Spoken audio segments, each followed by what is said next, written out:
EC পুনর্গঠনে রাষ্ট্রপতির সঙ্গে রাজনৈতিক দলগুলোর সংলাপ ইতিবাচক বলছেন বিশ্লেষকরা। তড়িঘড়ি না করে সবার মতামতের ভিত্তিতে আইন করার তাগিদ। ব্রাহ্মণবাড়িয়ায় সাংস্কৃতিক প্রতিষ্ঠানে ভয়াবহ তাণ্ডবের 1 বছরেও কাউকে গ্রেফতার করতে পারেনি পুলিশ। উদাসীনতাকেই দায়ী করছেন মামলার বাদী। সামাজিক মূল্যবোধের অবক্ষয়ে পরিবারে ঘটছে নৃশংসতা, বাড়ছে প্রিয় সন্তানকে হত্যার মতো ঘটনাও। পারিবারিক বন্ধন সুদৃঢ় করার পরামর্শ। টঙ্গীর তুরাগ তীরে আগামীকাল শুরু বিশ্ব ইজতেমার প্রথম পর্ব। চলছে শেষ মুহূর্তের প্রস্তুতি, 5 স্তরের নিরাপত্তা ব্যবস্থা।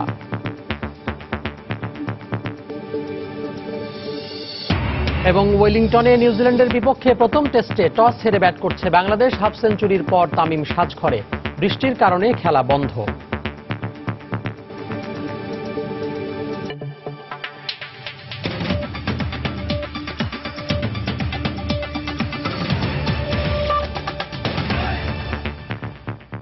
সময় সংবাদের সঙ্গে আছি আমি তোহা খান তামিম।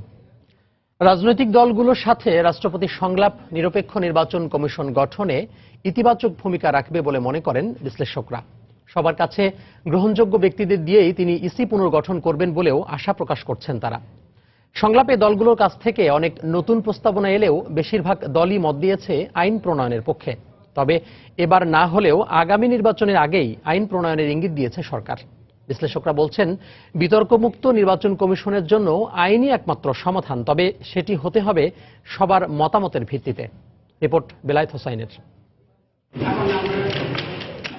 নির্বাচন কমিশন পুনর্গঠনে রাজনৈতিক দলগুলোর সাথে গত 18 ডিসেম্বর সংলাপ শুরু করেন রাষ্ট্রপতি মোহাম্মদ আব্দুল হামিদ। প্রথম দিন বিএনপি, এরপর একে একে 22টি রাজনৈতিক দল অংশ নেয় ধারাবাহিক এই সংলাপে। সবশেষ রাষ্ট্রপতির সাথে বৈঠকে অংশ নেয় ক্ষমতাসীন আওয়ামী লীগ। মুক্তিযুদ্ধের চেতনায় বিশ্বাসী ও গ্রহণযোগ্য ব্যক্তিদের দিয়ে সার্চ কমিটি গঠন এবং একজন নারী কমিশনার রাখা সহ দলগুলোর কাছ থেকে এসেছে বিভিন্ন প্রস্তাব। তবে বেশিরভাগ দলই ইসি পুনর্গঠনে আইন প্রণয়নের প্রস্তাব করেছে। পার্লামেন্টের উচ্চ কক্ষ থেকে নির্বাচনকালীন একটা সরকার গঠন করতে হবে। 3 জনকে প্রথমে, 2 জনকে পরে।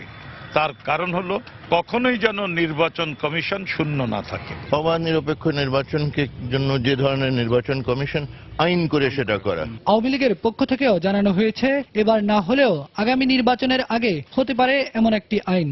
তবে যখনই হোক রাজনৈতিক দলগুলো এবং সংশ্লিষ্ট সবার সাথে আলোচনা করে আইনটি প্রণয়নের তাগিদ দিয়েছেন বিশ্লেষকরা। মাত্র 20-25 দিনের মধ্যে একটা আইন তৈরি করা আমার মনে হয় না যে এই মুহূর্তে সেই আইনটা তৈরি করা হবে।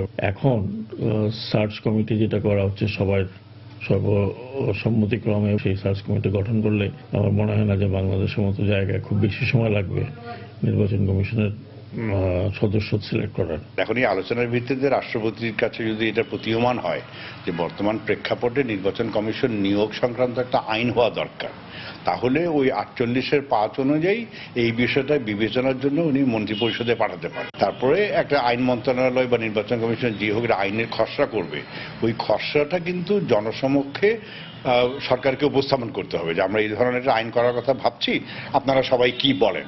বিশ্লেষকরা মনে করেন, রাষ্ট্রপতির এই সংলাপ নিরপেক্ষ নির্বাচন কমিশন গঠনে রাখবে ইতিবাচক ভূমিকা, সেই সাথে আসবে অনেক নতুনত্ব। কোন আইনতে কখন। বেলায়েত হোসাইন, সময় সংবাদ, ঢাকা। বর্তমান সরকারের 3 বছর পূর্তি উপলক্ষে আজ সন্ধ্যা 7:30টায় জাতির উদ্দেশ্যে ভাষণ দেবেন প্রধানমন্ত্রী শেখ হাসিনা।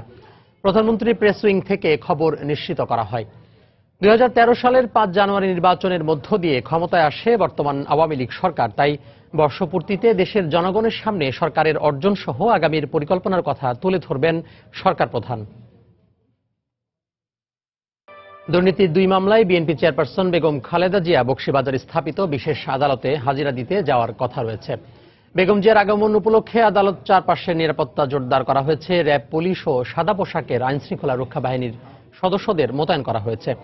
5 জানুয়ারির বেগম জিয়ার বিরুদ্ধে বকশীবাজারে দুর্নীতির 2 মামলার দিনের কর্মসূচি শেষে 12 জানুয়ারি পরবর্তী আত্মপক্ষ সমর্থন করে বক্তব্য দেওয়ার দিন ধার্য করেন আদালত। 2010 সালের 8 আগস্ট জিয়া চ্যারিটেবল ট্রাস্টের নামে অবৈধভাবে টাকা লেনদেনের অভিযোগ এনে বেগম খালেদা জিয়া সহ 4 জনের বিরুদ্ধে মামলা করে দুর্নীতি দমন কমিশন। এছাড়া 2008 সালের 3 জুলাই রমনা থানায় বেগম জিয়ার বিরুদ্ধে অরফানেজ ট্রাস্ট দুর্নীতি মামলা দায়ের করে দুদক।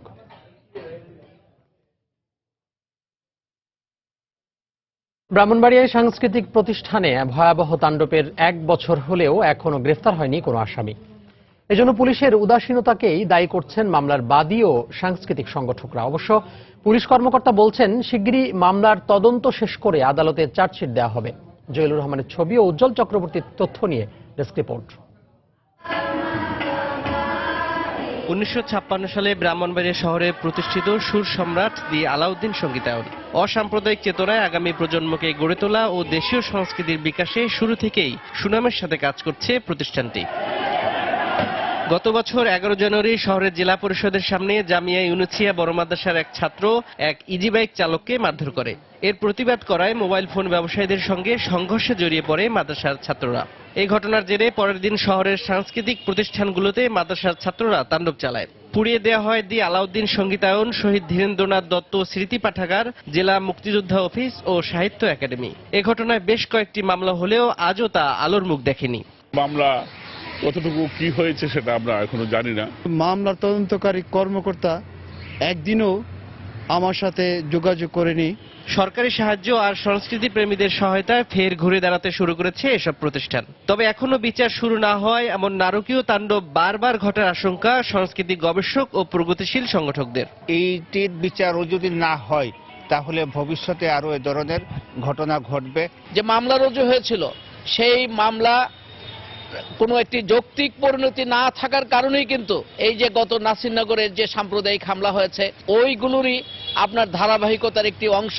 তবে সব অভিযোগ ভিত্তিহীন দাবি করে দ্রুত মামলাগুলোর চার্জশিট দেওয়া হবে বলে জানালেন পুলিশ কর্মকর্তা। এটা স্পষ্টকাতর মামলা, এটাতে কোনো ভুল করার কোনো সুযোগ নাই। একবার নির্ভুলভাবে তদন্তের জন্যই একটু সময় নিয়ে আমরা তদন্ত করছি এবং তদন্ত শেষ করেই রিপোর্ট দাখিল করা হবে। হামলার ঘটনায় সদর থানায় মোট 13টি মামলা হয়েছে। প্রতিটিতে অন্তত 4 থেকে 500 জনকে আসামি করা হয়েছে। এর মধ্যে একটি মামলারও তদন্ত কাজ শেষ হয়নি। সময় সংবাদ, ব্রাহ্মণবাড়িয়া। সামাজিক মূল্যবোধের অবক্ষয়ের কারণে পরিবারে ঘটছে নৃশংসতা, বাড়ছে প্রিয় সন্তানকে হত্যার মতো ঘটনাও। 1 বছরের মধ্যে দেশে বাবা মায়ের হাতে সন্তানের প্রাণ যাওয়ার সংখ্যা বেড়েছে 1.5 গুণ। শিশু অধিকার ফোরামের এই পরিসংখ্যানকে উদ্বেগজনক বলে মন্তব্য করে এজন্য পারিবারিক বন্ধন শিথিল হয়ে আসা, ভোগবাদী সংস্কৃতি ও সামাজিক মূল্যবোধের অবক্ষয়কে দায়ী করছেন বিশেষজ্ঞরা। বিস্তারিত জানাচ্ছেন ফেরদৌস লিপি।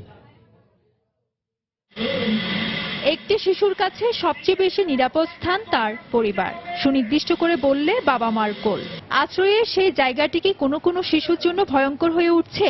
সাম্প্রতিক কিছু ঘটনা সামনে নিয়ে এসেছে এই প্রশ্নের। শুধু গণমাধ্যমে আসা সংবাদের ভিত্তিতে শিশু অধিকার ফোরাম বাবা মায়ের হাতে সন্তানের প্রাণ হারানোর যে চিত্র তুলে ধরেছে তা আঁতকে ওঠার মতো।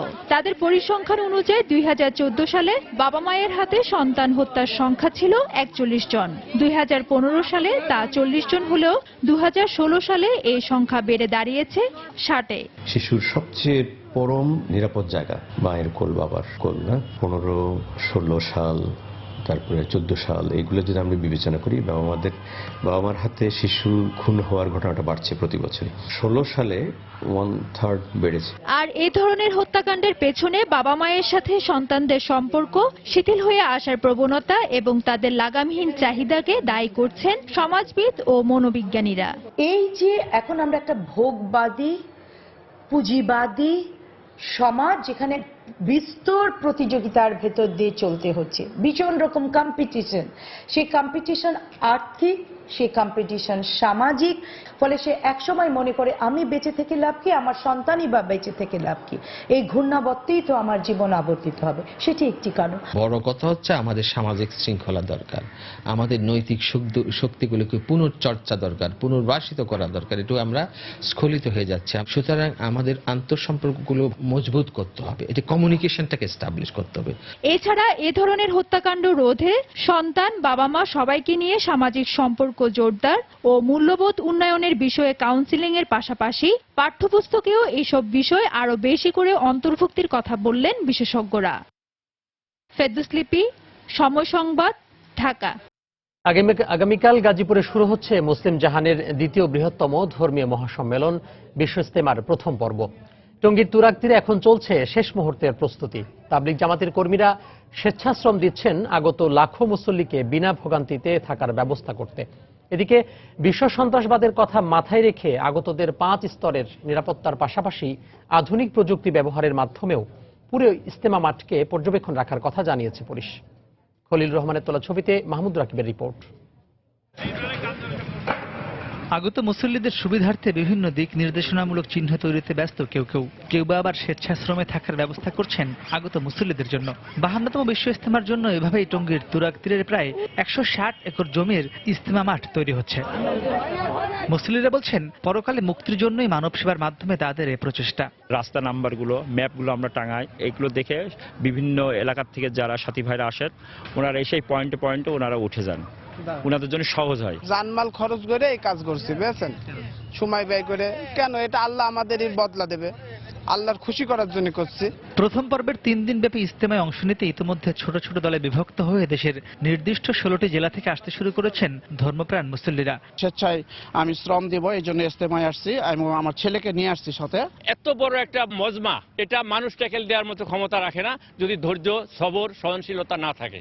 আগত লাখো মুসল্লির সেবা দিতে মাঠের চারপাশে প্রস্তুত করা হয়েছে 28টি 3 তলা বিশিষ্ট টয়লেট। আশুলিয়ার রাস্তা থেকে সরাসরি মাঠে প্রবেশ করতে সেনাবাহিনীর সহযোগিতায় তুরাগ নদীতে নির্মাণ করা হয়েছে 7টি অস্থায়ী সেতুও।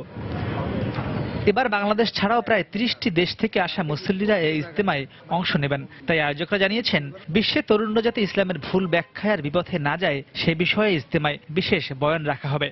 আজকে যদি মানুষ সঠিক ইসলামকে বুঝতো তাহলে আজকে ওই ভ্রান্ত পথে মানুষ যাইতো না। এখন এই তরুণদের পিছনে বেশি মেহনত করা হয় যাতে তরুণরা এটার মধ্যে আসতে পারে, আর এখানে আসলে ইনশাআল্লাহ আল্লাহ তাআলা তাদেরকে হেদায়েত দিয়ে দিবে। 2টা ইজতেমার মধ্যে 32টা ডিস্ট্রিক্ট আসবে। হ্যাঁ, প্রথম পর্বে আসবে 16টা, পরবর্তী পর্বে আসবে 16টা। এদিকে পুলিশ জানিয়েছে দেশি বিদেশি লাখো মুসল্লির নিরাপত্তা ইজতেমা মাঠে আইন শৃঙ্খলা বাহিনীর 7000 সদস্য নিয়োজিত করার পাশাপাশি মাঠ পর্যবেক্ষণে থাকছে 9টি ওয়াচ টাওয়ার। প্রতিটি মোড়ে বসানো হয়েছে 4মুখী সিসি ক্যামেরা। এখানে মেটাল ডিটেক্টর ব্যবস্থা রেখেছি। আমরা সন্দেহভাজন যে কোনো কাউকে মনে হলে আমরা সেখানে তাদের জিজ্ঞাসাবাদ করছি, যাতে এখানে কোনো ধরনের উগ্রবাদ বা এখানে কোনো সমস্যা না হয়, সেটা আমাদের নিরাপত্তা পরিকল্পনার একটা অংশ। যেহেতু বিশ্ব ইজতেমাকে কেন্দ্র করে এবারও তুরাগ তীরে দেশি বিদেশি লাখো মুসল্লির জমায়েত হবে, তাই আইন শৃঙ্খলা বাহিনীর পক্ষ থেকে সর্বোচ্চ গুরুত্ব দেওয়া হচ্ছে নিরাপত্তা ব্যবস্থাকেই, যাতে মুসল্লিরা বিশ্ব ইজতেমায় অংশগ্রহণ শেষে আখেরি মোনাজাতের মাধ্যমে মহান রবের কাছে তাদের চাওয়া পর আরজ পেশ করে নির্বিঘ্নে নিজ নিজ গন্তব্যে ফিরে যেতে পারেন। মাহমুদ রাকিব, সময় সংবাদ, গাজীপুর। দর্শক, বিশ্ব ইজতেমার প্রস্তুতির খবর জানাতে টঙ্গীর তুরাগ তীরে আছেন সহকর্মী মাহমুদ রাকিব। আমরা সরাসরি চলে যাচ্ছি তার কাছে। রাকিব, তামিম, বিশ্বের মুসলমানদের দ্বিতীয় সর্বোচ্চ যে ইসলামী মহাসম্মেলন বিশ্ব ইজতেমা, তা আগামীকাল বাদ ফজর যে আমবয়ান রয়েছে সে আমবয়ানের মাধ্যমে শুরু হবে এবং সেই বিশ্ব ইজতেমায় প্রথম পর্বে অংশগ্রহণ করতে ইতিমধ্যেই দেশের নির্দিষ্ট 16টি জেলা থেকে আমরা দেখেছি সকাল থেকেই হাজার হাজার মুসল্লির আগমন ঘটছে। আপনি যদি দেখেন আমার ঠিক ডান পাশটা কিন্তু বিপুল পরিমাণ মুসল্লিরা কিন্তু আসছেন। আমরা দেখছি তারা বিভিন্ন রিজার্ভ করা বাস বা ব্যক্তিগত গাড়ি সহকারে ছোট ছোট দলে বিভিন্ন এলাকা থেকে কিন্তু এই ইজতেমায় অংশগ্রহণ করার জন্য আসছেন।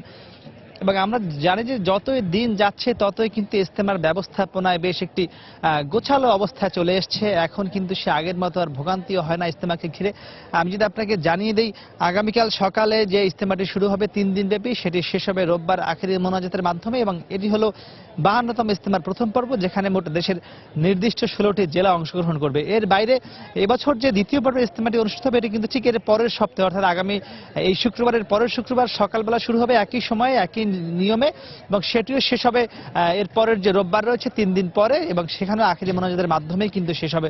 তো মূলত আমরা কথা বলেছিলাম ইজতেমার যারা আয়োজক রয়েছেন তাদেরকে বলা হয় তাবলিগ জামাতের মুরব্বী, তারা আমাদেরকে জানিয়েছেন যে এই আগত যে লাখো মুসল্লি রয়েছে তাদেরকে যাতে খুব সুশৃঙ্খল এবং শান্তিতে ইজতেমায় অংশগ্রহণ করতে পারে তাদের থাকার জন্য কিন্তু সর্বোচ্চ ব্যবস্থা নেওয়া হয়েছে। এবং আপনি দেখছেন যে যেসব মুসল্লিরা আসছেন তারা কিন্তু তাদের থাকার জন্য নিজ নিজ প্রয়োজনীয় যেসব জিনিসপত্র দরকার তা নিয়ে আসছেন। তারা বিশেষ করে যেহেতু শীতের দিন, এখন আপনি দেখছেন যে শীতের জন্য নানা দ্রব্য সামগ্রী বা নানান জিনিসপত্র তারা নিয়ে আসছেন।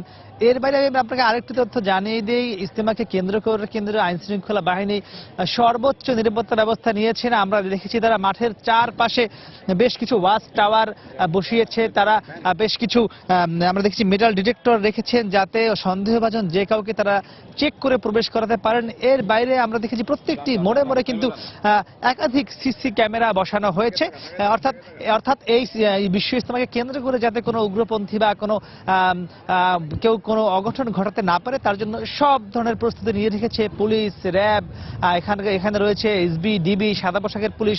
তো সব মিলিয়ে আমরা বলতে পারি যে ইজতেমার মোটামুটি সব ধরনের প্রস্তুতি শেষ হয়েছে। যদিও আগামীকাল আনুষ্ঠানিকভাবে শুরু হবে, তবে এখন থেকে কিন্তু আমরা দেখছি বিভিন্ন জায়গায় ছোট ছোট দলে কিন্তু বয়ান চলছে। তো মোটামুটি আমার কাছে টঙ্গীর তুরাগতীরে যে বিশ্ব ইজতেমার খবর এই ছিল সবশেষ। তামিম। দর্শক, টঙ্গীর তুরাগতীর থেকে বিশ্ব ইজতেমার প্রস্তুতির খবরাখবর জানাচ্ছিলেন সহকর্মী মাহমুদ রাকিব। সময় সংবাদে আরো থাকছে, পাটের সুতা, চট ও বস্তা আমদানির ক্ষেত্রে ভারতের অ্যান্টি ডাম্পিং শুল্ক আরোপে ক্ষুব্ধ প্রতিক্রিয়া বাংলাদেশি ব্যবসায়ীদের। বেনাপোলে আটকা পড়েছে পণ্যবাহী শতাধিক ট্রাক। সম্প্রতি বাংলাদেশ থেকে পাটের সুতা, চট ও বস্তা আমদানির ক্ষেত্রে অ্যান্টি ডাম্পিং শুল্ক আরোপ করেছে ভারত। তবে অস্পষ্ট তথ্যের ভিত্তিতে এই সিদ্ধান্ত নেওয়া হয়েছে বলে দাবি পাট ব্যবসায়ীদের। এদিকে পাট শিল্পের স্বার্থে সমস্যা সমাধানে দ্রুত ও কার্যকর উদ্যোগ নেওয়ার পরামর্শ দিচ্ছেন অর্থনীতি বিশ্লেষকরা। পাশাপাশি বাংলাদেশে কোনো পণ্য ডাম্পিং হচ্ছে কিনা সেদিকে নজর বাড়ানোর দরকার বলে মত তাদের। বিস্তারিত কামরুল হাসান সবুজের রিপোর্টে। বাংলাদেশি পাট ও পাটপণ্য গুণমানে ভালো ও দামে সাশ্রয়ী হয় ভারতের বাজারে রপ্তানি হয় ব্যাপক হারে। এতে ভারতের অভ্যন্তরীণ বাজারে সেদেশের ব্যবসায়ীরা পিছিয়ে পড়ছেন এমন ধারণা প্রবল হয়। এ কারণে চলতি বছরের শুরুতে বাংলাদেশ থেকে পাট, সুতা, চট ও পাটের বস্তা আমদানি কমাতে এসব পণ্যের ওপর অ্যান্টি ডাম্পিং শুল্ক আরোপ করে ভারত। তবে সুস্পষ্ট তথ্য ছাড়াই এই সিদ্ধান্ত নেওয়া হয়েছে বলে দাবি ব্যবসায়ীদের। ওরা যে সার্ভের উপর ভিত্তি করে এই সিদ্ধান্তগুলো নিয়েছে, সেই সার্ভের ফর্মের যে ইনফরমেশনগুলো ছিল এটা অনেক ক্ষেত্রে হচ্ছে পরিপূর্ণ ছিল না, পরিষ্কার ছিল না, এবং এই অসম্পূর্ণ ইনফরমেশনগুলোর উপর বেস করেই তারা সিদ্ধান্ত নিয়েছে, যেটা তো কোনোভাবে হতে পারে না। এ সমস্যার দ্রুত সমাধান না হলে ভারতের এই সিদ্ধান্ত বাংলাদেশের পাট শিল্প সম্প্রসারণের পথে বাধা হয়ে দাঁড়াবে বলে মনে করছেন অর্থনীতি বিশ্লেষকরা। এই ধরনের অবস্থা যদি অব্যাহত থাকে, বাংলাদেশে থেকে ভারতে পাট পণ্যের বদলে কাঁচা পাটের রপ্তানি বরঞ্চ উৎসাহিত হবে, যেটি বাংলাদেশের পাট শিল্পের জন্য একটি নেতিবাচক কারণ হতে পারে। সেই জায়গাটি আমাদের মনে রাখা দরকার। পাট শিল্পের এই সংকট উত্তরণে সমন্বিত উদ্যোগের পরামর্শ ব্যবসায়ীদের। আর অর্থনীতিবিদরা বলছেন, আমদানির কারণে দেশের কোনো পণ্য বাজার হারাচ্ছে কিনা তদারকি বাড়াতে হবে সে বিষয়ে। আমি মনে করি এটা হয়তো খুব দ্রুত সমাধান করা যাবে, তবে সরকারের যে স্টেক হোল্ডার আছে, বাণিজ্য মন্ত্রণালয়, অর্থ মন্ত্রণালয়, ট্যারিফ কমিশন, পররাষ্ট্র মন্ত্রণালয়, যৌথভাবে এ ব্যাপারে জোরালো উদ্যোগ নেওয়া দরকার। দীর্ঘদিন থেকে বাংলাদেশ ট্যারিফ কমিশন থেকে অভিযোগ রয়েছে যে বাংলাদেশেও বিভিন্ন দেশের পণ্য আসলে ডাম্পিং হচ্ছে। বিদেশ থেকে কোনো পণ্য উচ্চ মূল্যে উৎপাদনের পর কম মূল্যে এখানে বিক্রি হচ্ছে কিনা সেই বিষয়গুলো আমার মনে হয় ভবিষ্যতে খতিয়ে দেখার প্রয়োজন রয়েছে। রপ্তানি বাজার সম্প্রসারণে বৈচিত্র্যময় পণ্য তৈরিতে আরো মনোযোগী হওয়ার পরামর্শ দিলেন পাট গবেষকরা। কামরুল হাসান সবুজ, সময় সংবাদ, ঢাকা। এদিকে ভারত সরকার অ্যান্টি ডাম্পিং শুল্ক আরোপ করায় দেশের সবচেয়ে বড় স্থলবন্দর বেনাপোলে রপ্তানি বাণিজ্য ব্যাপকভাবে কমে গেছে। বন্দরে পাট, সুতা, চট এবং পাটের বস্তা সহ বিভিন্ন পণ্যবাহী শতাধিক ট্রাক ভারতে প্রবেশের অপেক্ষায় আটকা পড়েছে। রপ্তানি আয় ধরে রাখতে সরকারকে দ্রুত পদক্ষেপ নেওয়ার তাগিদ ব্যবসায়ীদের। বেনাপোল প্রতিনিধি আজিজুল হকের পাঠানো তথ্য চিত্র নিয়ে দেখুন ডেস্ক রিপোর্ট। দেশের সবচেয়ে বড় স্থলবন্দর বেনাপোল দিয়ে প্রতিদিন 300 থেকে 350 ট্রাক ভারতীয় বিভিন্ন পণ্য আমদানির বিপরীতে 1.5 থেকে 200 ট্রাক বাংলাদেশি পণ্য রপ্তানি হয়। বাংলাদেশের রপ্তানি পণ্যের 80% পাট পণ্য, কিন্তু গত কয়েকদিন ধরে আমদানি ঠিক থাকলেও ভারতগামী পণ্যবাহী ট্রাকের সংখ্যা কমেছে। শুল্ক আরোপের কারণে এখন পাট জাতীয় পণ্য বা পাট যা বন্ধ আছে। 4 দিন হলে ট্রাকলে আমরা বেনাপোল বর্ডারে আটকায় আছি। ডিউটি বসাইছে, এর জন্য আমাদের মহাজন গাড়ি ওপারে দিচ্ছে না। আজকে মাত্র আপনার 10 ট্রাক ইন্ডিয়া রপ্তানি হয়েছে। চলতি মাসের 5 তারিখে ভারত সরকারের জাতীয় রাজস্ব বোর্ড পাটজাত পণ্য রপ্তানি করতে বাংলাদেশের 26টি জুট মিলের ওপর অতিরিক্ত শুল্ক আরোপ করে। আগে রপ্তানি মূল্যের 4% শুল্ক আদায় করলেও বর্তমান শুল্ক হার প্রতি টন পাট পণ্যে 19 থেকে $352 পর্যন্ত। আর 1 লাফে শুল্ক হার কয়েক গুণ বেড়ে যাওয়ায় রপ্তানি বাণিজ্যে চরমভাবে নেতিবাচক প্রভাব পড়েছে বলে মনে করেন কাস্টমস কর্মকর্তা ও ব্যবসায়ীরা। ভারত সরকার কর্তৃক বাংলাদেশি পাট এবং পাটজাতীয় পণ্যের উপর শুল্ক আরোপ করায় বেনাপোল স্থলবন্দর দিয়ে পাট এবং পাটজাতীয় পণ্যের রপ্তানি অনেকাংশে কমে গেছে। বর্তমানে বেনাপোল স্থলবন্দরে প্রায় 50-60টি ট্রাক পাট ও পাটজাতীয় পণ্য নিয়ে দাঁড়িয়ে আছে। সরকার যদি অতি দ্রুত বিষয়টা ঊর্ধ্বতন কর্তৃপক্ষের সাথে আলোচনা করে সমাধান না করে, তাহলে ভারতের সাথে আমাদের ব্যবসার প্রায় বন্ধ হয়ে যাবে। ভারত সরকার কাঁচা পাটের ওপর কোনো বাড়তি শুল্ক আরোপ না করায় বেনাপোল স্থলবন্দর দিয়ে কাঁচা পাট রপ্তানিতে কোনো নেতিবাচক প্রভাব পড়েনি। সময় সংবাদ, বেনাপোল, যশোর। সময় সংবাদে আরো থাকছে, ময়মনসিংহের প্রাথমিক পর্যায়ের স্কুলগুলোতে চলছে রমরমা বই বাণিজ্য। নির্ধারিত লাইব্রেরি থেকে উচ্চ মূল্যে কিনতে বাধ্য করা হচ্ছে, অভিযোগ অভিভাবকদের।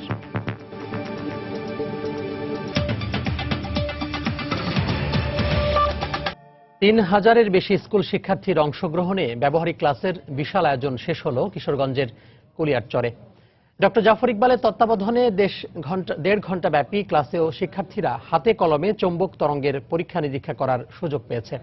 এত বড় ক্লাসে অংশ নিতে পেরে খুশি শিক্ষার্থীরা, আর সফলভাবে ক্লাস শেষ করতে পারায় গিনেস বুকে নাম লেখানোর ব্যাপারে আশাবাদী আয়োজকরা।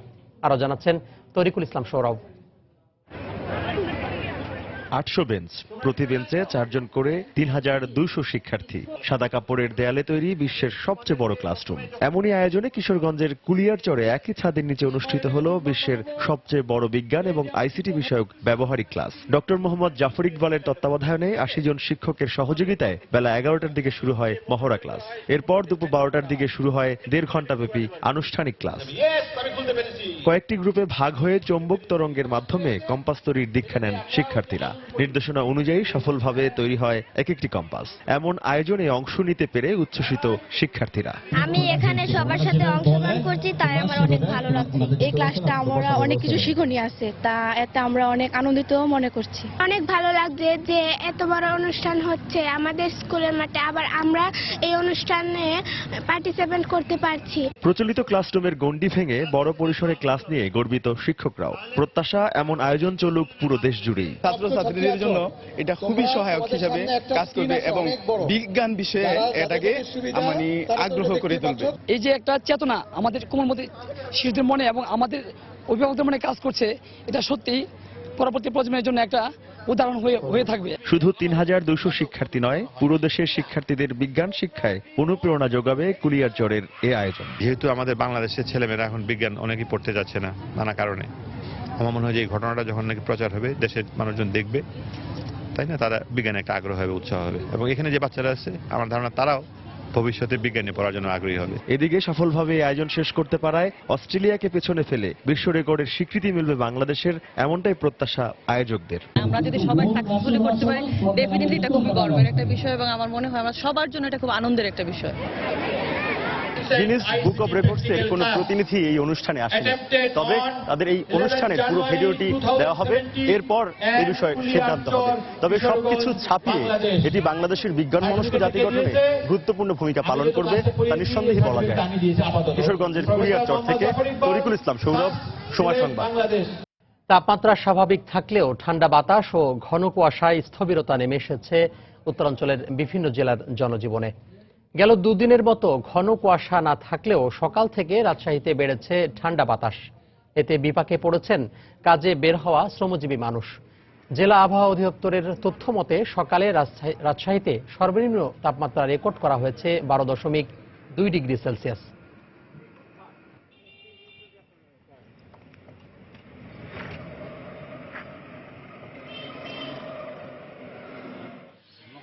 তীব্র ঠান্ডায় বিপর্যস্ত হয়ে পড়েছে পঞ্চগড়ের স্বাভাবিক জীবনযাত্রা। শীতের কারণে রাস্তাঘাটে কমে গেছে লোকজনের আনাগোনা, আর ঘন কুয়াশায় দিনের বেলাতেও হেডলাইট জ্বালিয়ে চলাচল করছে যানবাহন। আকাশে মেঘ কেটে যাওয়ায় ঠান্ডা বাতাস আরো বাড়বে বলে জানিয়েছে আবহাওয়া অফিস। ময়মনসিংহের প্রাথমিক পর্যায়ে সরকারি নার্সারি ও কিন্ডারগার্টেন স্কুলগুলোতে চলছে রমরমা বই বাণিজ্য। প্রত্যেকটি শ্রেণীতে অতিরিক্ত 5 থেকে 10টি বই নির্ধারিত লাইব্রেরি থেকে উচ্চ মূল্যে কিনতে বাধ্য করা হচ্ছে বলে অভিযোগ অভিভাবকদের। বিষয়টি স্বীকারও করেছেন প্রতিষ্ঠান প্রধান ও বই বিক্রেতারা। এসব অনিয়মের সাথে জড়িতদের বিরুদ্ধে ব্যবস্থা নেওয়ার দাবি জানিয়েছেন নাগরিক সমাজ। অবশ্য বিষয়টি খতিয়ে দেখা হচ্ছে বলে জানালেন জেলা প্রশাসক। হোসেন আলীর তোলা ছবিতে হারুনা রশিদের রিপোর্ট। মোটা অঙ্কের ভর্তি ফি দিয়ে সন্তানদের স্কুলে ভর্তি করানোর পর শিক্ষা প্রতিষ্ঠানগুলোর বই, খাতা আর পোশাক বাণিজ্যের কবলে পড়ে নাজুক অবস্থা অভিভাবকদের। ময়মনসিংহ শহরের নার্সারি ও কিন্ডারগার্টেন স্কুলগুলো প্রত্যেক ক্লাসে সরকারের বিনামূল্যে দেয়া বইয়ের বাইরে আরও অতিরিক্ত 5 থেকে 10টি বই পাঠ্য করে লাইব্রেরি নির্ধারণ করে দেয়ায় উচ্চমূল্যে বই কিনতে হচ্ছে বলে অভিযোগ অভিভাবকদের। স্কুল থেকে বেশি দামে খাতা কেনা ছাড়াও স্কুল ড্রেসের কাপড়ও নির্ধারিত দোকান থেকেই কিনতে হয় তাদের। স্কুল থেকে 3টা দিছে আর 6টা আমরা কবি লাইব্রেরি থেকে কিনে নিয়ে আসছি। একটা লাইব্রেরিতে এই বইটি পাওয়া যায়, অন্য কোথাও গেলে মানে ওটা মিলে না। স্কুল থেকে বলে দিছি আপনার ড্রেস মানে গড়ুরি বস্ত্রালয় থেকে কাপড় কিনে ওইখানে। বিষয়টি স্বীকার করে শিক্ষা প্রতিষ্ঠান প্রধানরা বলছেন শিক্ষার্থীদের সুবিধার জন্যই এটি করা হয়েছে। আর বই বিক্রেতারা বলছেন প্রকাশনা প্রতিষ্ঠানগুলো টাকা দিয়ে বই পাঠ্য করানোর কারণে তারা কমিশন দিতে পারছেন না। লাইব্রেরি তো নির্ধারিত থাকবে, কারণ বিভিন্ন স্কুলে বিভিন্ন বই থাকে। সরকারি এর ভিতরে বইয়ের বাইরে সবচেয়ে কম বই আমরা পাঠ্য করি। কোম্পানির সাথে একটা স্কুলের হয় ডোনেশনের ব্যবসা করে, স্কুলে টাকা দেয়, পরে এটা আর কি আমাদের কাছে পাঠ্য করে, আমাদের ঠিকানা দিয়ে দেয়। এরকম লাইব্রেরি আসেন পাইবে বইগুলো আমরা রাখি। এসব অনিয়মের সাথে জড়িতদের বিরুদ্ধে ব্যবস্থা নেয়ার দাবি জানিয়েছেন নাগরিক আন্দোলনের নেতারা। আমরা অত্যন্ত প্রত্যাশা করি এবং দাবি জানাই তাদের বিরুদ্ধে আইনগত ব্যবস্থা গ্রহণ করা হোক। এদিকে সরকার নির্ধারিত বইয়ের বাইরে কোনো বই পাঠ্য করার সুযোগ নেই বলে জানান জেলা শিক্ষা কর্মকর্তা। আর বিষয়টি খতিয়ে দেখা হচ্ছে বলে জানালেন জেলা প্রশাসক। এনসিটিভির অনুমোদন ব্যতি রেখে কোনো বই কোনো লাইব্রেরি থেকে কেনার বা দেওয়ার কোনো সুযোগ নেই। বিষয়টা খতিয়ে দেখব, যদি এ ধরনের ঘটনা ঘটে থাকে তাহলে আমরা অবশ্যই সেটার বিরুদ্ধে আইনানুগ ব্যবস্থা নেব। প্রাথমিক শিক্ষা অফিসের তথ্য মতে ময়মনসিংহ জেলার 1075টি কিন্ডারগার্টেন ও নার্সারি স্কুলে প্রায় 1,30,000 শিক্ষার্থী রয়েছে। হারুনুর রশিদ, সময় সংবাদ, ময়মনসিংহ। চলতি বছরের মধ্যে ই টোকেন ছাড়া সারা দেশে ভারতীয় ভিসা পাওয়া যাবে বলে জানিয়েছেন বাংলাদেশে নিযুক্ত দেশটির high commissioner Harshvardhan Shringla.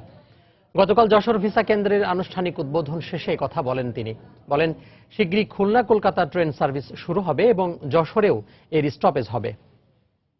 In October 2016, 2016 সালের অক্টোবরে বাংলাদেশি নারী ও পরিবারের সদস্যদের জন্য ভ্রমণ টিকিটের মাধ্যমে ভিসা গ্রহণের বিশেষ স্কিম প্রক্রিয়া সফল হয়েছে। গত বছর প্রায় 1 কোটি বাংলাদেশিকে ভারতীয় ভিসা দেওয়া হয়েছে। তাই চলতি বছরের 1 জানুয়ারি থেকে এই কার্যক্রমকে আরো প্রসারিত করা হয়েছে। ঢাকার বাইরেও এই স্কিমটি দ্রুত চালুর পরিকল্পনা আমাদের রয়েছে।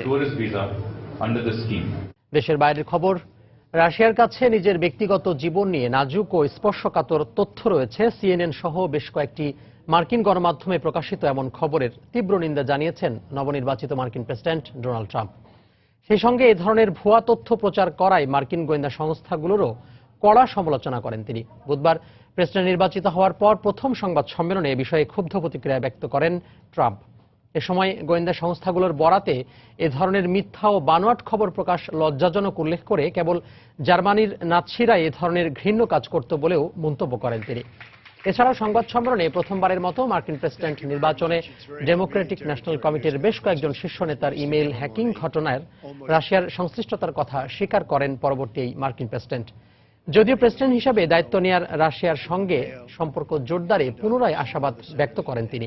ট্রাম্প বলেন, পুতিন তাকে পছন্দ করেন, এটি তার দায় নয় বরং এটি সম্পদ। নিউ ইয়র্কে স্বল্প আয়ের পরিবারের সন্তানদের জন্য টিউশন ফি মুক্ত শিক্ষা নিশ্চিত করতে বিল পাশের প্রস্তাব করেছেন গভর্নর অ্যান্ড্রু কুমো। চলতি বছরের মাঝামাঝি নিউ ইয়র্ক স্টেট সিনেট ও অ্যাসেম্বলিতে এই প্রস্তাবনা বিল আকারে আনার ঘোষণাও দিয়েছেন গভর্নর কুমো। বিলটি পাশ হলে নিউ ইয়র্ক রাজ্যের বাৎসরিক $1,25,000 কম আয়কারী পরিবারের সন্তানেরা বিনা খরচে লেখাপড়ার সুযোগ পাবে। যুক্তরাষ্ট্রের নিউ ইয়র্ক থেকে শিহাবুদ্দিন কিসলুর পাঠানো তথ্য ও ছবি নিয়ে দেখুন ডেস্ক রিপোর্ট।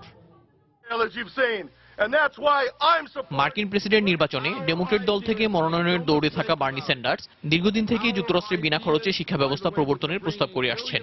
এটি বাস্তবায়নে এবার নিউ ইয়র্কে বিনা খরচে কলেজ শিক্ষা চালু করতে এক্সেলসিওর বৃত্তি চালুর অঙ্গীকার করেছেন রাজ্যের গভর্নর অ্যান্ড্রু কুমো।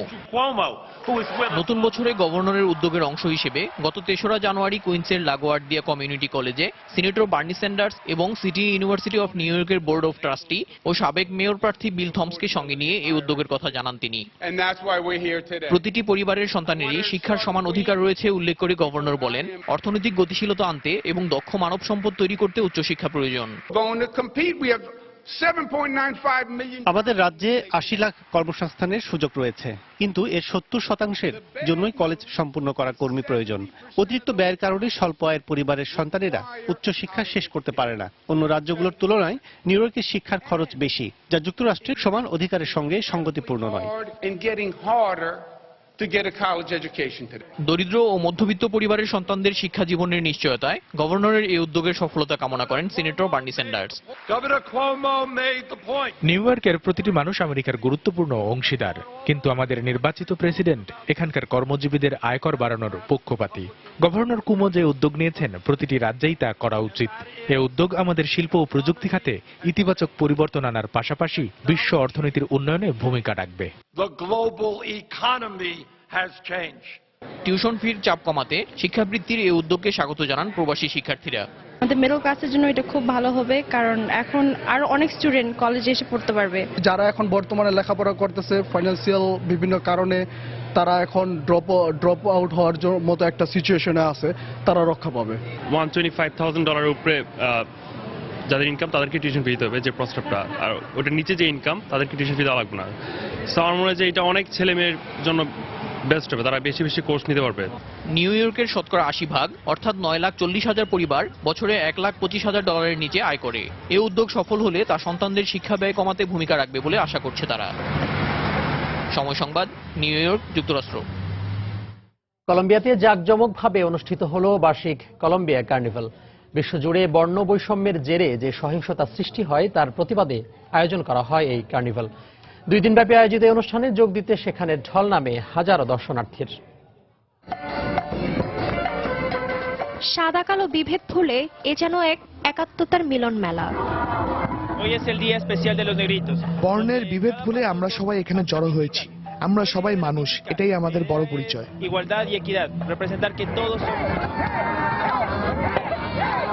নাচে গানে মুখরিত দক্ষিণ পশ্চিমাঞ্চলের শহর পাস্তো। বর্ণাঢ্য শোভাযাত্রার মাধ্যমে শুরু করা হয় বার্ষিক কলম্বিয়ার কার্নিভাল। অনুষ্ঠানটিকে ঘিরে দর্শকের মাঝে থাকে ব্যাপক উৎসাহ উদ্দীপনা। সত্যি অনেক সুন্দর আয়োজন, আমরা অনেক মজা করছি। গান, শোভাযাত্রা সবই অনেক মনোমুগ্ধকর। বর্ণ বৈষম্যের জাতাকালে পৃষ্ঠ হয়ে হত্যা এবং নির্যাতনের শিকার হয় মানুষ। বর্ণ বৈষম্যের কারণে যুগে যুগে নির্যাতন, নিপীড়ন, হত্যাকাণ্ড ঘটছে। সচেতনতা বাড়াতে প্রতি বছর এই অনুষ্ঠানের আয়োজন করে পাস্তবাসী। স্প্যানিশ ও আমেরিকানদের ঐতিহ্য হিসাবে প্রতি বছর পালন করা হয় এই কার্নিভাল। 2009 সালে ইউনেস্কো আনুষ্ঠানিকভাবে এই কার্নিভালকে স্বীকৃতি দেয়। আফরিন জেরিন, সময় সংবাদ। বাংলাদেশ নিউজিল্যান্ড টেস্ট সিরিজের খবর। ওয়েলিংটনে বেসিন রিজার্ভে 2 ম্যাচ সিরিজের প্রথম টেস্টে কিউইদের বিপক্ষে টস হেরে প্রথম ইনিংসে ব্যাট করছে টাইগাররা। বৃষ্টির কারণে খেলা বন্ধ হওয়ার আগ পর্যন্ত বাংলাদেশের সংগ্রহ 2 উইকেটে 119 রান। ম্যাচের শুরুতে টস জিতে সফরকারী বাংলাদেশকে ব্যাটিংয়ের আমন্ত্রণ জানায় নিউজিল্যান্ড। প্রথমে ভালো সূচনার ইঙ্গিত দিয়ে ইমরুল কায়েসকে সাথে নিয়ে দলীয় স্কোরবোর্ডে রান জোগাতে থাকেন ড্যাশিং ওপেনার তামিম ইকবাল। তবে ধৈর্যের পরীক্ষায় টিকে না পেরে মাত্র 1 রান করেই আউট হয়ে প্যাভিলিয়নে ফেরেন কায়েস। মাঝে বৃষ্টির কারণে প্রায় 2 ঘন্টা বিরতির পর আবারও খেলা শুরু হয়। এ সময় মমিনুলকে সাথে নিয়ে 59 রানের জুটি গড়েন তামিম। তবে 48 বলে 10টি 4-এর মারে ক্যারিয়ারের 20তম হাফ সেঞ্চুরি তুলে নিয়ে 52 রান করে আউট হন তিনি। মাহমুদুল্লাহকে সাথে নিয়ে দেখে শুনে ব্যাট করেন মমিনুল।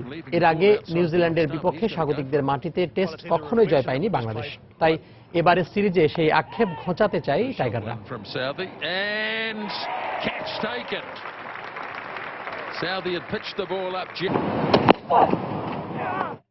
ইউরোপিয়ান ক্লাব ফুটবলের খবর। কোপা দেল রের রাউন্ড অফ 16-এ মেসি, নেইমার, সুয়ারেজের গোলে অ্যাথলেটিক বিলবাওকে 3-1 গোলে হারিয়েছে বার্সেলোনা। এই জয়ে 2 লেগ মিলিয়ে বিলবাওকে 4-3 ব্যবধানে হারিয়ে কোয়ার্টার ফাইনাল নিশ্চিত করেছে কাতালানরা। অন্যদিকে ইংলিশ লিগ কাপের সেমিফাইনালে প্রথম লেগের ম্যাচে দুর্বল সাউদাম্পটনের কাছে 1-0 গোলে হেরেছে লিভারপুল। পরিসংখ্যান যে ফুটবল ম্যাচে সবসময় খাটে না তার প্রমাণ পাওয়া গেল ইংলিশ লিগ কাপের লিভারপুল ও সাউদাম্পটনের মধ্যকার সেমিফাইনালের প্রথম লেগের ম্যাচে। খেলা শুরুর আগে সব দিক থেকেই মাঠে সাউদাম্পটনও যে কোনো অংশে কম নয় তার প্রমাণ মেলে ম্যাচের 20 মিনিটেই। এ সময় স্ট্রাইকার রদ্রিগেজের অ্যাসিস্টে স্বাগতিক দর্শকদের গোলের উৎসবে মাতিয়ে তোলেন ইংলিশ মিডফিল্ডার নাথান রেডমন্ড। প্রথমার্ধের বাকি সময় লিভারপুল বারবার গোল শোধের চেষ্টা করলেও সাউদাম্পটনের রক্ষণদুর্গে চিড় ধরাতে ব্যর্থ হন ড্যানিয়েল স্টারিজ ফিরমিনোরা। তাই পিছিয়ে থেকেই বিরতিতে যেতে হয় অলরেডদের।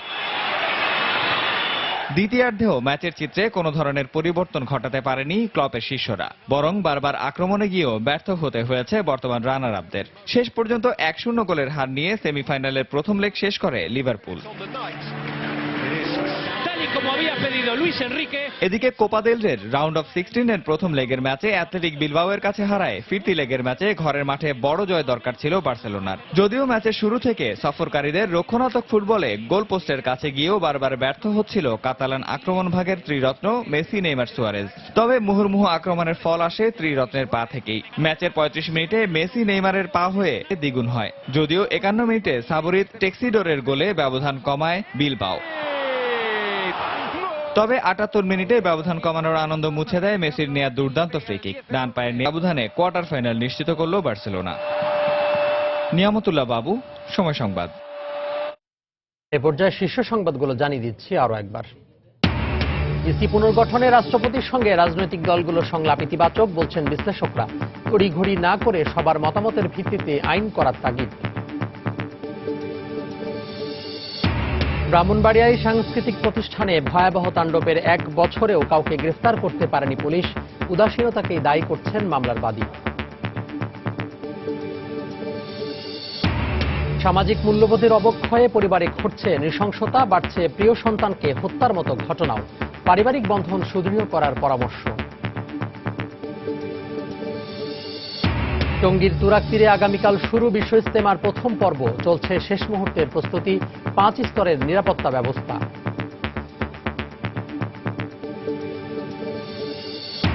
এবং ওয়েলিংটনে নিউজিল্যান্ডের বিপক্ষে প্রথম টেস্টে টস হেরে ব্যাট করছে বাংলাদেশ। হাফ সেঞ্চুরির পর তামিম সাজঘরে।